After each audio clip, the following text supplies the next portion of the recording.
Hey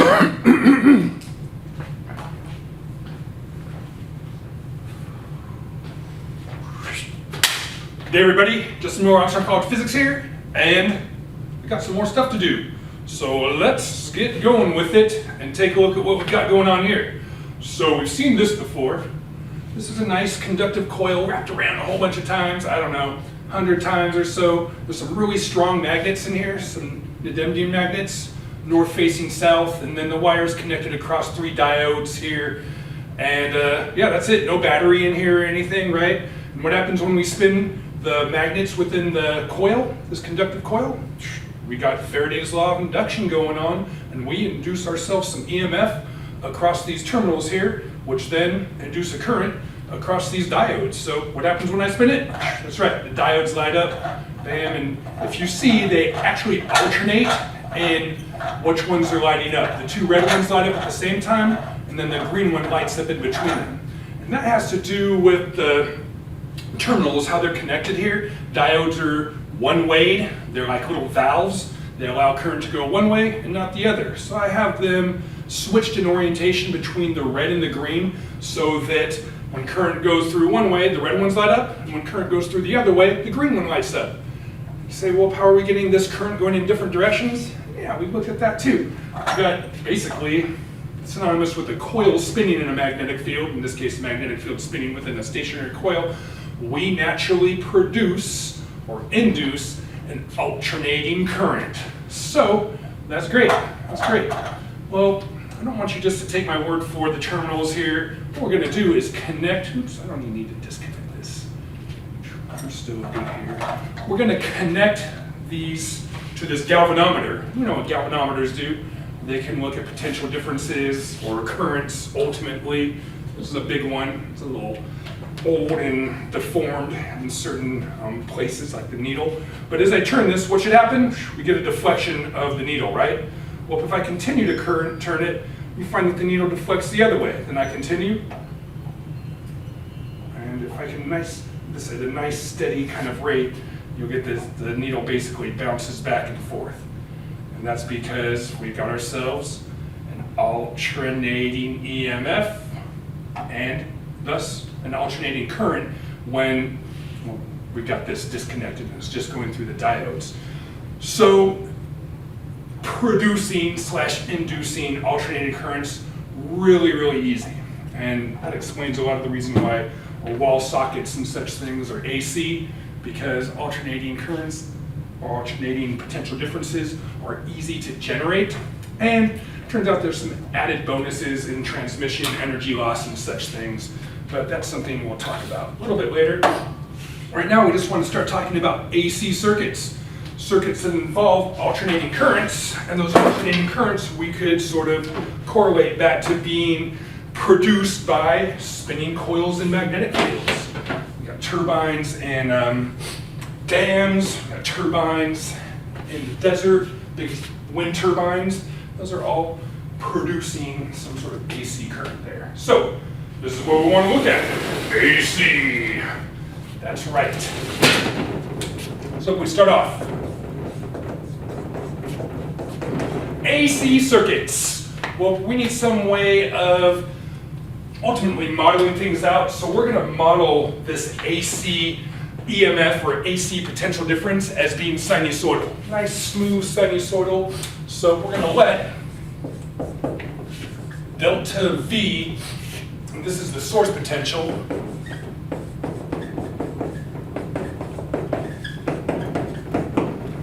be equal to some delta V max times the sine of omega t.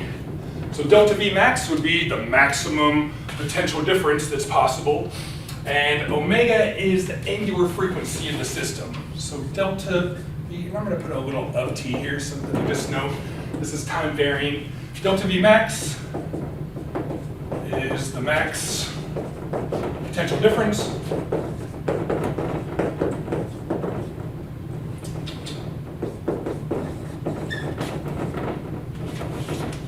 And omega is the angular frequency.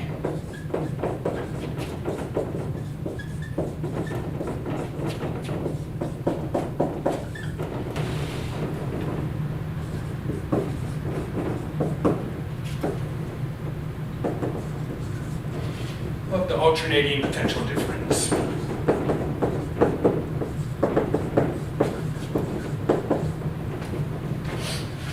In terms of omega, omega being an angular frequency, is directly connected back with the angular velocity at which the coil is rotating, but we just use angular frequency here because it's not necessarily a rotating coil.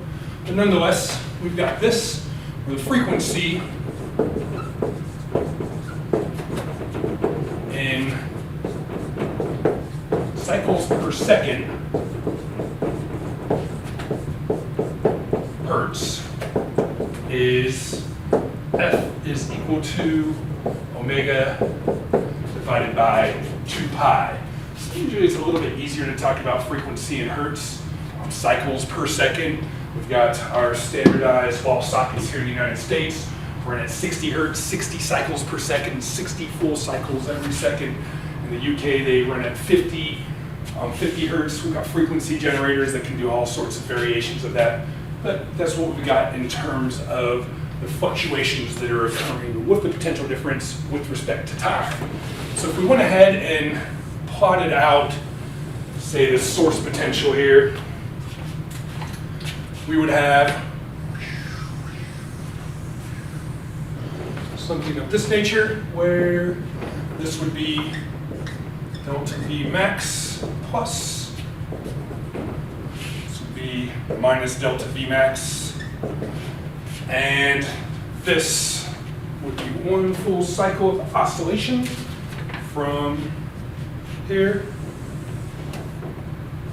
to there. One full cycle.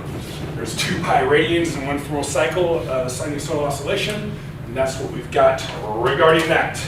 So something else that falls out of this is the period of the oscillation.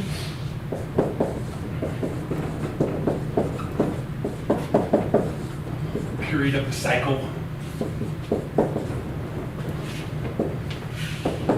Which is the time it takes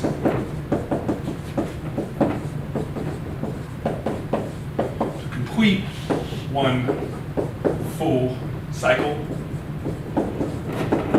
Is what we look at sine of omega t and say, how often does it repeat? It repeats every 2 pi radians, right?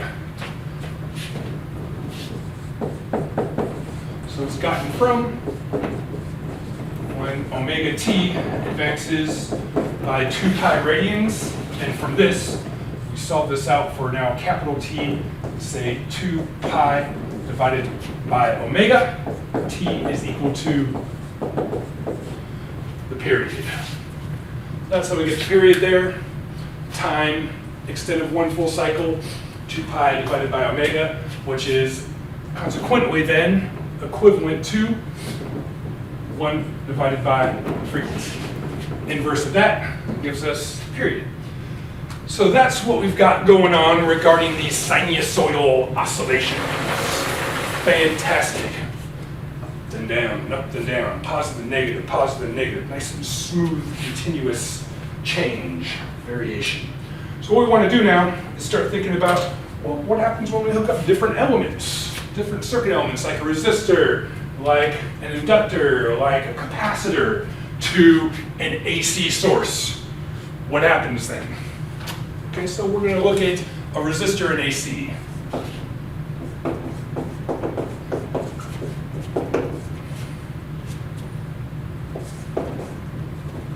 So the way that we draw this out is this little kind of circle with a tilde represents, it's supposed to be kind of like a sine wave actually, represents an AC source potential, delta V of t, and we just take it, connect it to a resistor, R, and this is what we've got going on.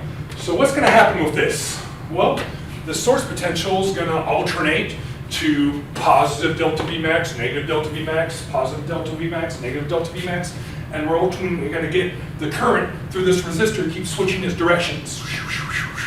So what we want to be able to do is figure out how that all works, right? So what we're going to do with this is employ simply Kirchhoff's loop rule. Still has still has to be satisfied at any given point in time. So we can pick a point in time and say, hey, let's pick a point when the current's going around this way. So that's just one point in time, right? So I'm just picking there. In that case, that would be the plus, that would be the minus, and we could write out Kirchhoff's loop rule by Kirchhoff. We would have that this source potential, delta V of t, plus the potential difference across the resistor would have to add up to be equal to 0. That's right. What's the potential difference across the resistor going to be? Well, we consider it to be in the opposite, right? Opposite, so we're going from plus to minus. The current's going that way, and ultimately we're just going to call this negative I of t times R. Say that has to be equal to 0. So that's sort of familiar. The reason that we're putting in these of t's here is because this is time varying. But at any given moment in time, that expression has to be satisfied. Conservation of energy. All right, by Kirchhoff's loop rule. We'll go ahead and put it there so we know that we're doing this. All right, so what do we get from this? Well, we've got then the delta V of t. I'm going to little subscript this so that we note that we're just talking about the current through the resistor, which is the current through the circuit. But delta V of t is then going to be equal to I sub R of t times R. All right. Does that look familiar at all? Well, it kind of looks like a delta V equals IR, right? That's exactly what it is. It's Ohm's law, as it should be. So what can we do with this? Well, we have to have then that I sub R of t, the current through the resistor as a function of time, is equal to delta V sub t, the source potential, divided by the resistance. So what does this give us? This tells us then that I sub R of t must be equal to delta V sub t divided by, delta V of t divided by R, where delta V of t is equal to delta V max times the sine of omega t. So we've got delta V max times the sine of omega t divided by R. Which delta V max divided by R, what's that going to be equal to? That's right, that's going to be the max current. And we'll just write that here. Delta V max divided by R would be equal to I max, so that I sub R t must then be equal to I max times the sine of omega t.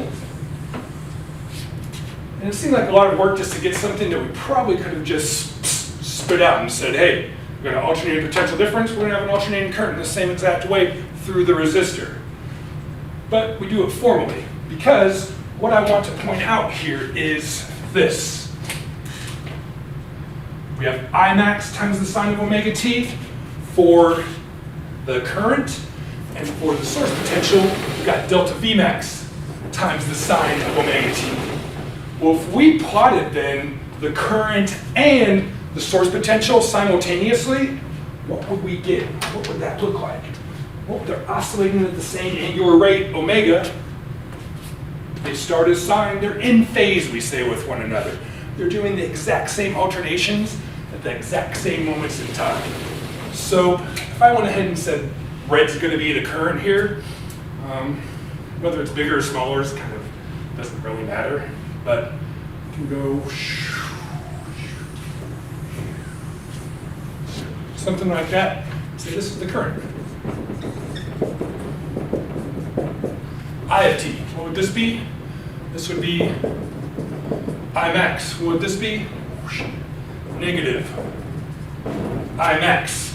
The point is that they're in phase, doing the same things at the same time.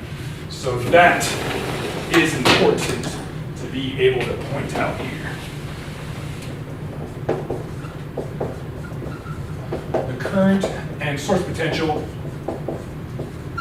are in phase.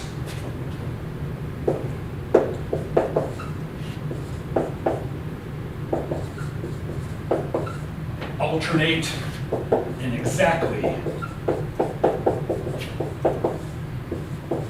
same, is that a manner? Same manner in time. Just say throughout time.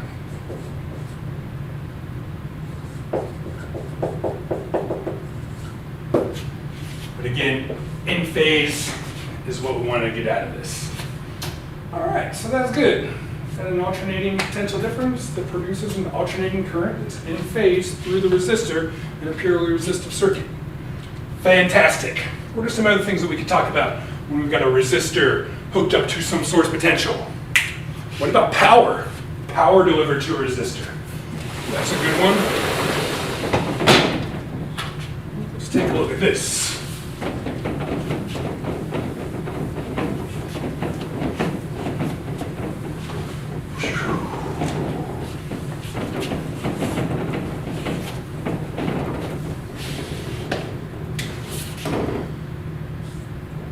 Now, consider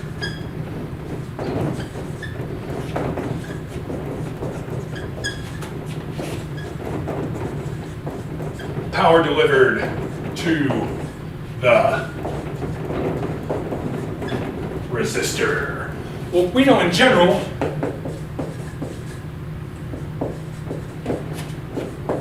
power is equal to I squared times R. I squared R loss, or the energy per unit time utilized by the resistor, I squared R. There we go. Well, let's think about this. This current is alternating with respect to time.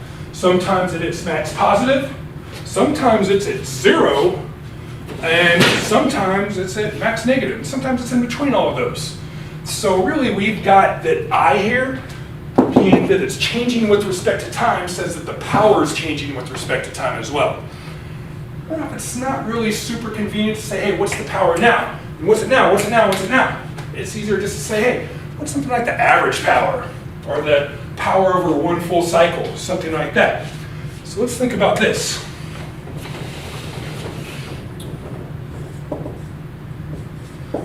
Since the current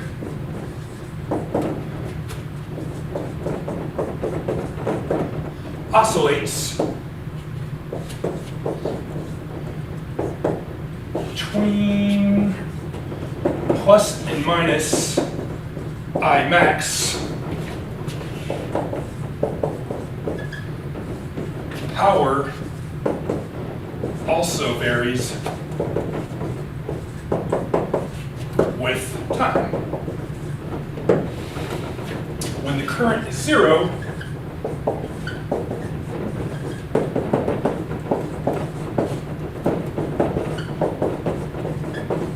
power is 0.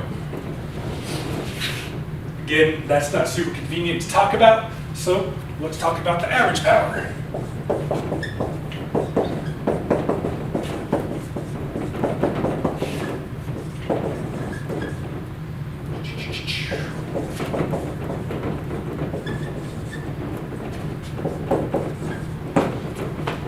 So now I ask you this. What is the average current over one cycle? That's a good question.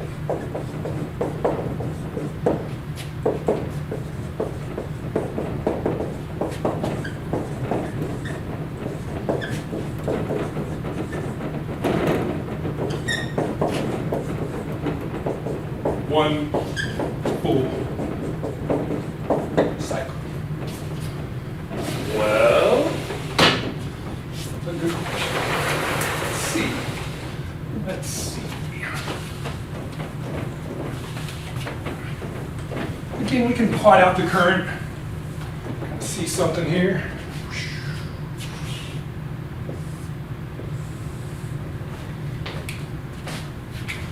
So, what's the current going to do? Not the best sine wave, but you get it. This is one cycle. One cycle of current I of t. So there's one full cycle. What's the average value of that? Well, sometimes it's positive, sometimes it's negative. And over one cycle, the time that it's positive is the same amount of time that it's negative.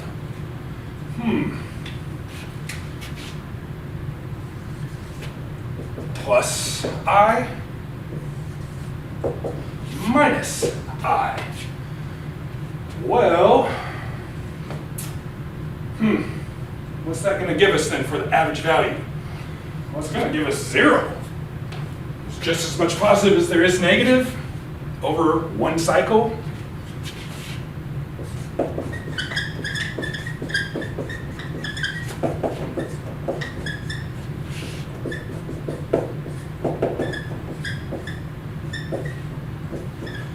Average current over one cycle is 0. Well, if I went ahead and said then, well, what's the average power? And said, well, the average power is going to be the average current squared multiplied by R, I squared R. Well, if the average current is 0, then the average power is 0. That's not true though. That's not correct. There's energy being utilized continuously. It's only when there is no current is the power equal to 0. So the power doesn't really depend on, we'll say, whether the current's positive or negative. It just depends on the amount of current. So we don't want to look to the average current. So what we want to look at is the average value of the current squared. All right, so that's a little bit different than just saying the average current squared. We want the average of the current squared, quantity. So, all right, let's take a look at this then. Well, since I of t is going to be equal to I max times the sine of omega t, we have that I of t squared is going to be equal to I max squared times the sine squared of omega t. This is what we want really in terms of, hey, what's the average over one cycle? So in order to get the average over one cycle, time-wise, we're going to go ahead and do this. What it really depends on is what is the average value of sine squared omega t? Average value of just sine omega t over one cycle is 0. But sine squared is different, right? Sine squared is always positive or 0. So it goes like this. That's going to have a different average value. So in order to deduce that,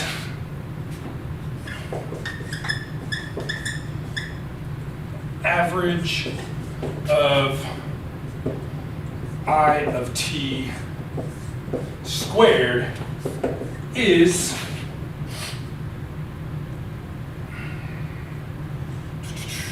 going to be I max quantity squared, because that's just a constant, multiplied by 1 over the period. So since we're doing it over one complete cycle, we need to kind of take that into account. And then we've got to integrate from 0 to t over one full period of really this whole function. I'm just pulling out the I max squared to begin with. And we've got sine squared omega t dt. So it really comes down to, hey, what's the average value of sine squared omega t over one full cycle, over its period? All right, so let's go ahead and do this.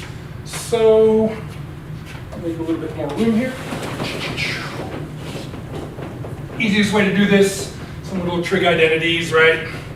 We've got that sine squared omega t is also equivalent to 1/2 minus cosine of 2 omega t divided by 2.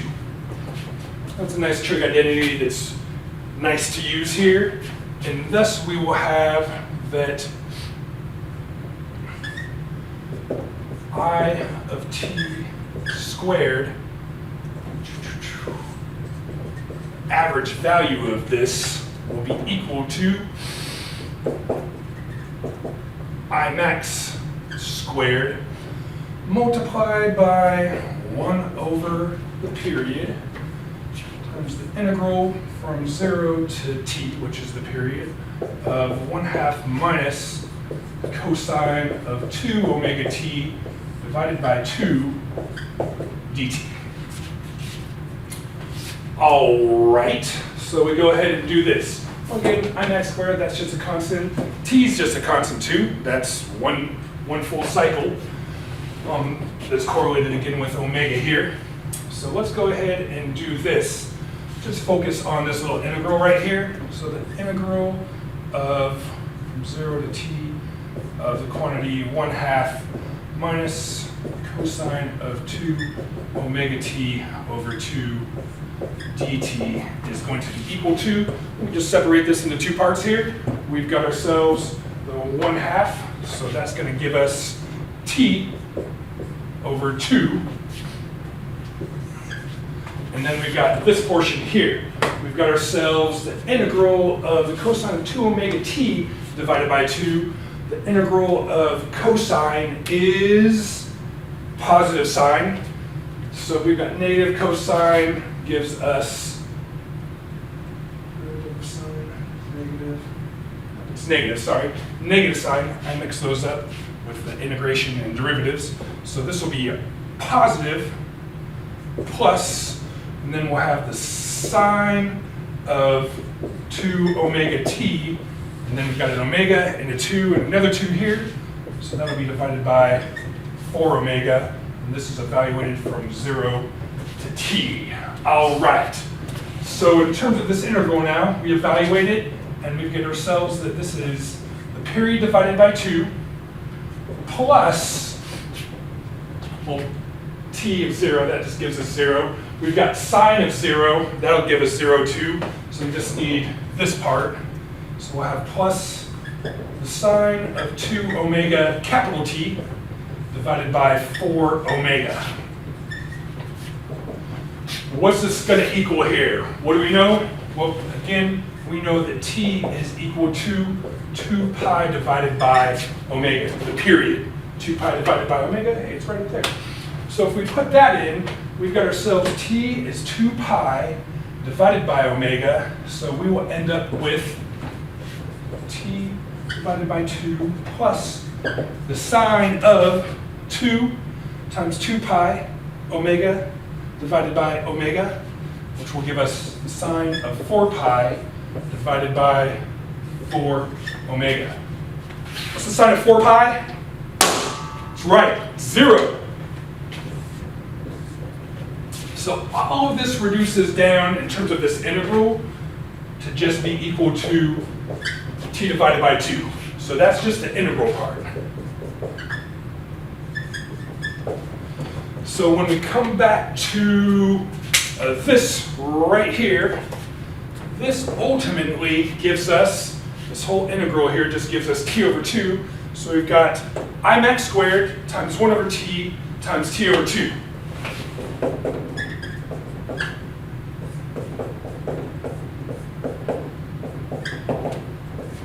Which is then going to be equal to, that's right, I max squared divided by 2.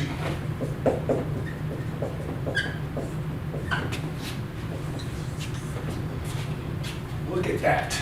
That is the average value of the current squared. It's just the current squared divided by 2. It's half of it. All right, sometimes it's high, sometimes it's 0. Fantastic. It ends up just breaking off like this. So when we're talking then about the power,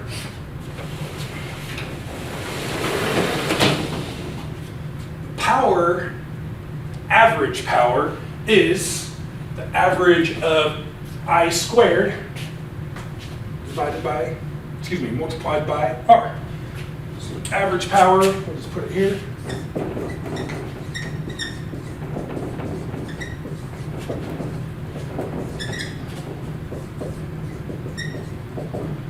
Going to be equal to I max squared times R divided by 2 for an AC circuit. Whew.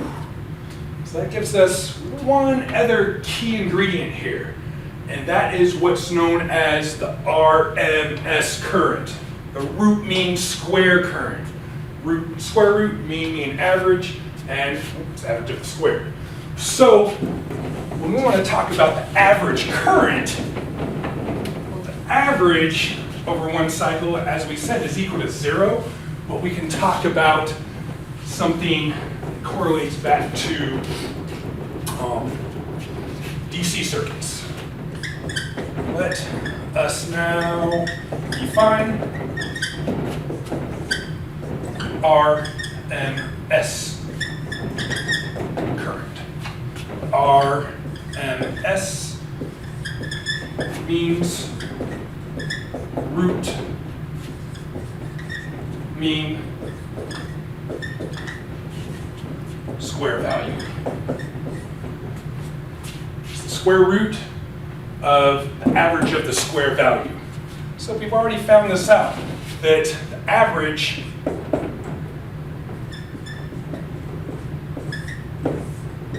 of this is simply this. Average value of the average value of the current squared, tongue twisters here, is just I max squared divided by 2, and then the RMS, I sub RMS, is then going to be equal to the square root of this, square root of I max squared divided by 2, which is I max over root 2.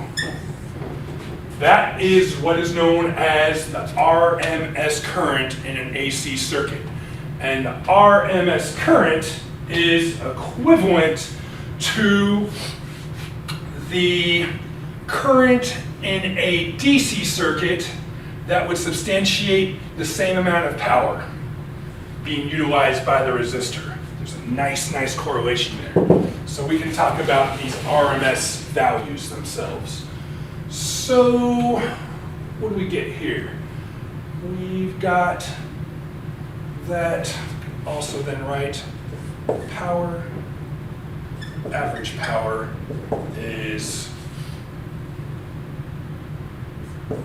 I sub R and S squared multiplied by R. Again, I sub RMS is this, you square this, you get the average value of I squared, and thus we've got this. So this is another way of writing out the average power.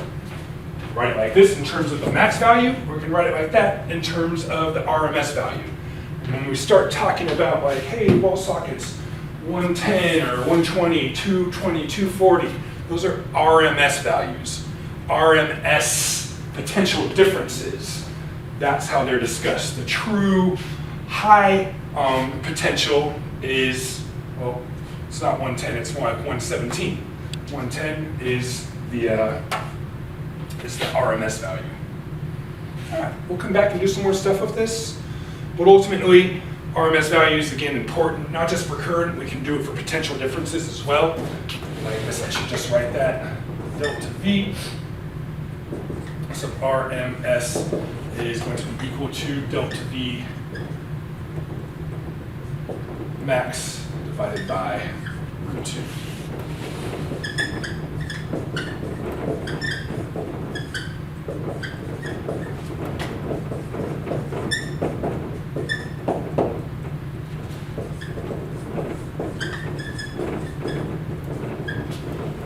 And it's just convenient to talk about, because the average potential difference is also 0, but that's not really helpful to talk about zeros.